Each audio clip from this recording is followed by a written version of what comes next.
사도행전 13장 26절에서 34절까지의 말씀입니다.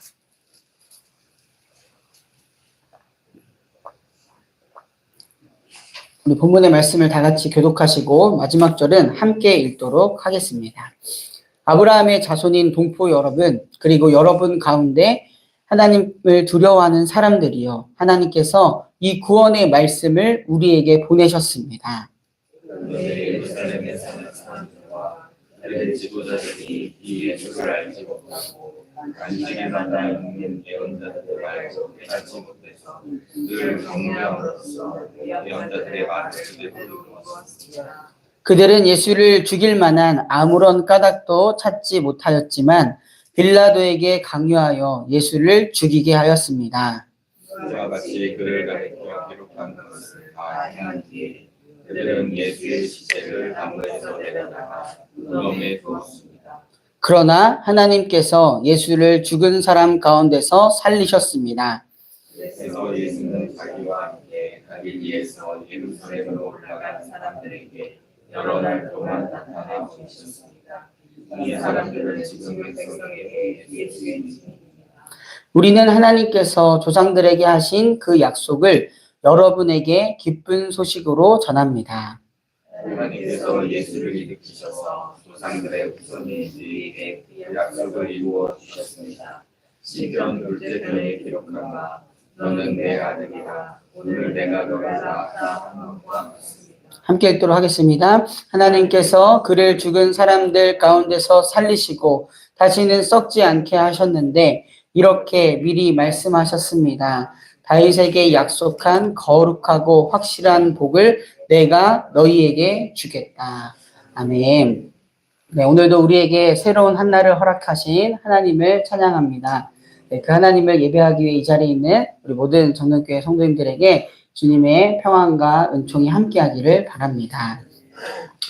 유초등부 성경학교가 동화 속에서 만나는 복음이라는 주제로 지난주 토요일과 주일에 걸쳐서 진행되었었습니다. 제가 토요일 날 저녁 집회 말씀을 전하게 되었는데요.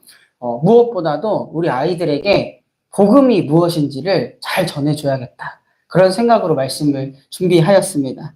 말씀을 전하면서 유초등부 아이들에게 복음이 무엇인지 아냐? 라고 물어보니까 아이들이 잘 대답은 못하더라고요. 그래서 복음의 뜻은 기쁜 소식이다 라고 말을 전하면서 우선은 아이들에게 너희들에게 기쁜 소식이 무엇이냐 이렇게 물어보았습니다. 아이들이 무엇이라고 대답을 했을까요? 네, 아이들의 대답은 다음과 같았습니다. 오늘 숙제가 없대. 그리고 오늘 학원 안 가도 된대.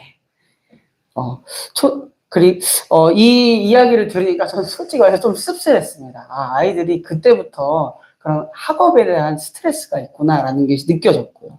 그 외에도 맛있는 거 먹으러 가자, 놀러 가자. 그렇게 좀 잘 못하고 있는 현실이 좀 다가와서 참 마음이 씁쓸했습니다. 이런 이야기를 듣는 것이 아이들에게는 기쁜 소식이라고 하더라고요.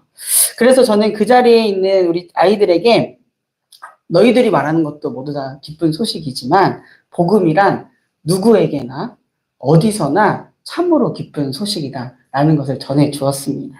그리고 복음이란 예수 그리스도를 빼먹어서는 안 된다라는 것을 전해 주었죠.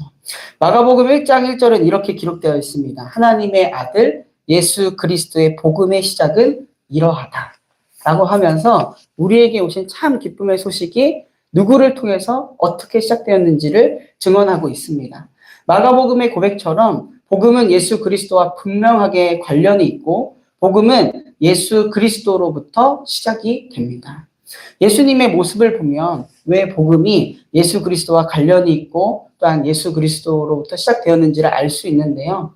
마태복음 4장 23절을 보면 예수님께서 이 땅에 오셔서 가장 크게 하셨던 세 가지 사역을 잘 요약해서 말해주고 있습니다. 예수께서 온 갈릴리를 두루 다니면서 그들의 회당에서 가르치시며 하늘나라의 복음을 선포하며 백성 가운데서 모든 질병과 아픔을 고쳐주셨다. 아멘. 예수님은 이 땅에서 생명되는 하나님의 말씀을 가르치셨고요. 또 유한한 이 땅이 아니라 영원한 하늘나라의 기쁜 소식을 전하셨습니다. 모든 질병과 아픔으로부터 치유해 주셨습니다. 이러한 예수님께서 오늘 우리에게 오셨다라는 그 소식, 그것이 참으로 기쁜 소식이자 복음입니다. 누구에게나 어디서나 기쁜 소식이 되는 것이죠. 여기 계신 우리 성도님들에게도 동일한 질문을 하고 싶습니다. 여러분에게 기쁜 소식이란 무엇인가요? 오늘 본문에서 바울은 예수 그리스도라는 기쁜 소식을 들고 전도 여행을 떠났고요. 또 오늘 본문의 배경을 보면 비시디아 지방의 안디옥에 이르게 됩니다. 그곳은 이방 땅이지만 상당히 큰 유대 공동체가 있었던 곳이었습니다.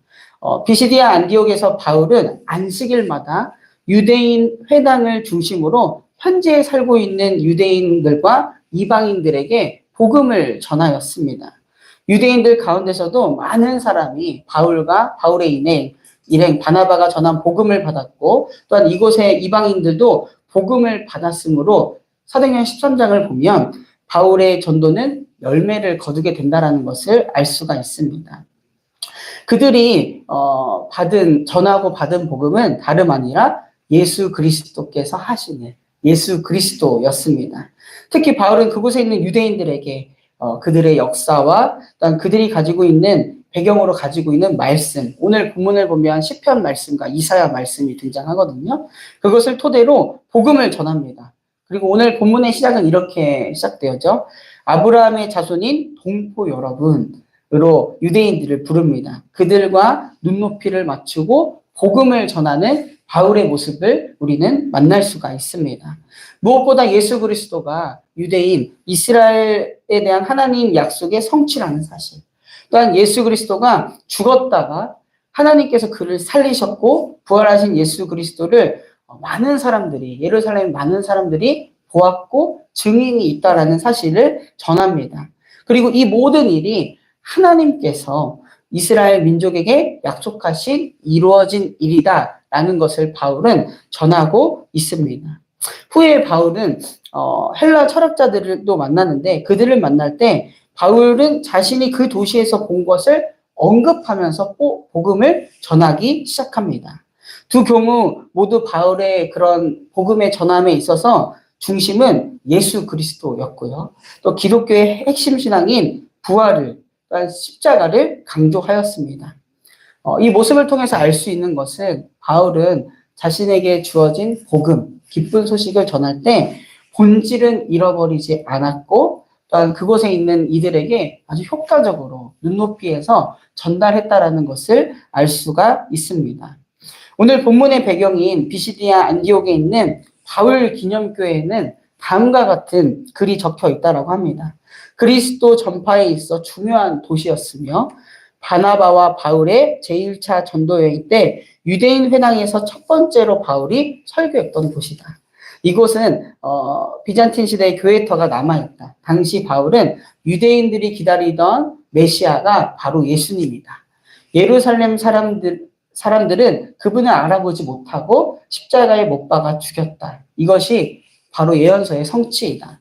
이제 그분으로 말미암아 우리 죄를 용서받을 수 있게 되었으며 율법으로는 용서받을 수 없다라고 설교했다.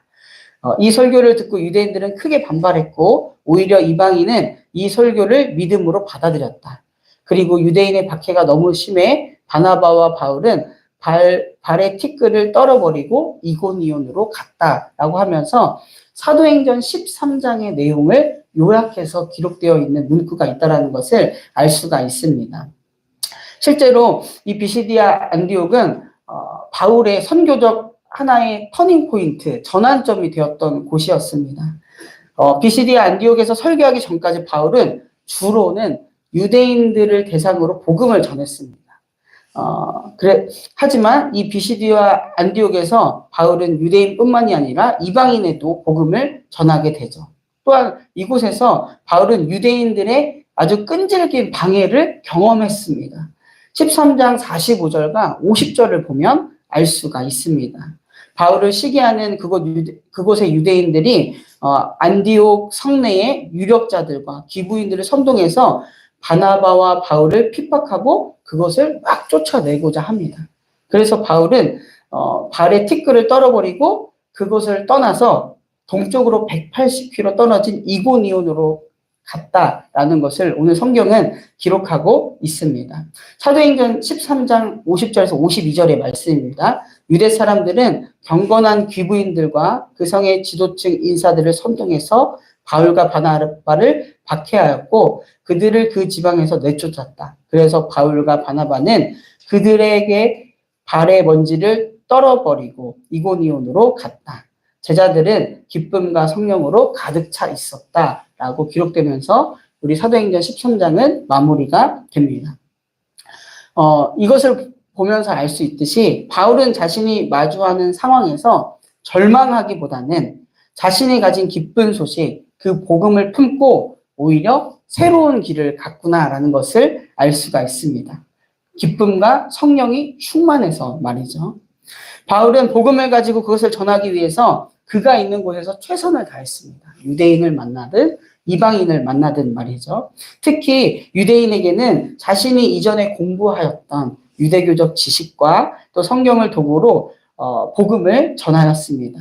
그에 대한 시기로 인해서 복음을 전하기 어려운 상황을 마주하더라도 우리가 성경을 보면서 알 수 있듯이 결코 꺾이지 않았습니다. 복음을 전하는 일을 포기하지 않았습니다. 떨어버리고 새로운 곳을 찾아 나섰죠. 그 길에는 좌절이 아니라 뭔가 꺾였기 때문에 방해받았고 쫓아냄을 받았기 때문에 좌절이 아니라 기쁨이 있었습니다. 오히려 더욱 성령이 충만하였습니다. 예수 그리스도로 인한 복음, 예수 그리스도로 시작된 복음이 바울에게도 정말 진정으로 기쁜 소식이 되었기에 또한 그의 영혼도 죽음에서부터 건짐을 받은 구원이 되었기에 가능한 일이었습니다.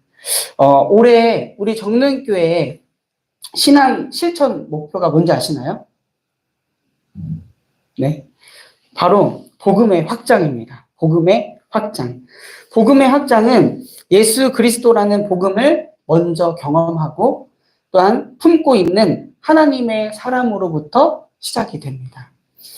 비시디아 안디옥에서 맡은 바 사명을 다 하였지만 결국에는 쫓겨난 바울, 겉으로 보았을 때는요, 영락없이 초라합니다. 오히려 복음의 축소가 아닐까 그런 생각을 하게 됩니다. 그러나 결코 그것이 아님을 성경은 말해주고 있죠. 오히려 비시디아 안디옥에서 쫓겨난 바울은 이고니온으로 가게 되었고 이때가 정말 이방인 선교의 하나의 전환점이 되었다는 것을 알 수가 있습니다. 복음이 확장되었던 것이죠. 우리 사랑하는 성도님들, 예수 그리스도를 그 삶의 진정으로 구원으로 삼고 생명으로 삼았기 때문에 또한 길이요 진리로 삼았기 때문에 이러한 일이 가능하였습니다. 바라기는 오늘 우리들의 모습을 통해서도 복음의 확장이 일어나기를 간절히 바랍니다. 먼저는 예수 그리스도를 통한 은혜, 그 복음을 잘 간직하고 잃어버리지 않는 우리가 되어야 하겠습니다. 그리고 우리가 있는 곳 어디서든 마음과 정성을 다하여서 그 복음을 전하시기를 바랍니다. 복음을 전할 수밖에 없는 우리가 되기를 간절히 바랍니다. 오늘도 우리를 통해서 참으로 기쁜 소식, 예수 그리스도라는 기쁜 소식이 우리를 통해서 우리의 가정, 또한 직장, 지역에 퍼지는 아름다운 일이 일어나기를 간절히 바랍니다. 하나님께서는 그러한 우리의 삶을 참으로 기뻐하실 것입니다. 제가 기도하고 말씀 마치도록 하겠습니다. 사랑하는 주님, 오늘도 우리에게 새로운 하루를 허락하시고 이렇게 하나님을 예배하게 하시니 감사드립니다. 우리를 먼저 하나님의 백성, 하나님의 자녀 삼아주신 그 은혜를 다시 한번 생각합니다. 예수 그리스도를 통한 하나님의 사랑과 은혜를 잊지 않고 날마다 고백하는 우리가 되게 하소서. 주님, 우리 정릉교회와 각 성도들의 삶이 복음을 전하기 위한 귀한 통로로 사용하여 주시옵소서. 나를 살리고 우리를 살리신 그 복음이 우리의 이웃과 지역도 살리는 길임을 믿습니다. 올 한 해 복음의 확장을 이루는 우리 정릉교회 되게 하여 주시옵소서. 복음의 확장을 이루는 우리 사랑하는 모든 성도들 되게 하여 주시옵소서. 평화의 왕이신 주님, 이 나라와 민족을 위해서 기도합니다. 그 어느 때보다 어지러운 중에 있는 이 나라와 민족을 긍휼히 여겨 주시옵소서. 모두 다 우리의 탐욕과 이기로부터 비롯됨을 회개케 하시고 이 상황을 바로잡아 주실 하나님을 더욱 의지하는 우리 나라와 민족 되게 하여 주시옵소서. 주님의 공의와 정의가 이 땅의 강물처럼 흐르게 하여 주시옵소서. 세계와 열방을 위해 기도합니다. 여전히 전쟁과 분열로 인하여 신음하고 있는 이 세계, 기후 변화로 인하여 큰 신음을 하고 있는 이 세계를 긍휼히 여겨 주시옵소서. 열방의 평안을 위해서 더욱 깨어서 기도하는 우리가 되게 하여 주시옵소서. 몸과 마음 또한 영혼이 아픈 환우들 있습니다. 병으로 인하여 지치는 마음을 주님께서 어루만져 주시옵소서. 우리 환우들에게 주님께서 주시는 평안함과 또한 담대한 마음을 허락하여 주시고 회복의 은총 또한 허락하여 주시옵소서. 내일부터는 청년부 수련회가 진행됩니다. 청년회 때에 우리를 부르신 주님 앞에 그리스도의 제자임을 다시금 고백하게 되는 시간, 그리스도 안에 한 가족을 이루는 한 형제 자매임을 고백하게 되는 복된 시간 되게 하여 주시옵소서. 청년들을 사랑하시고 그들과 함께 하시는 하나님을 함께 바라보는 시간 되도록 인도하여 주시옵소서. 이 시간 각자의 기도의 제목을 가지고 하나님께 나아왔습니다. 기도를 통하여 우리를 향한 하나님의 뜻을 알게 하시고 그 뜻에 따라 살아가는 한날 되도록 인도하여 주시옵소서. 이 모든 말씀 지금도 살아계셔서 우리와 함께 하시는 우리 구주 예수 그리스도의 이름으로 간절히 기도드립니다. 아멘. 하늘에 계신 우리 아버지여, 이름이 거룩히 여김을 받으시오며 나라가 임하시오며 뜻이 하늘에서 이루어진 것 같이 땅에서도 이루어지이다. 오늘 우리에게 일용할 양식을 주시옵고 우리가 우리에게 죄 지은 자를 사하여 준 것 같이 우리 죄를 사하여 주시옵고 우리를 시험에 들게 하지 마시옵고 다만 악에서 구하시옵소서. 나라와 권세와 영광이 아버지께 영원히 있사옵나이다. 아멘.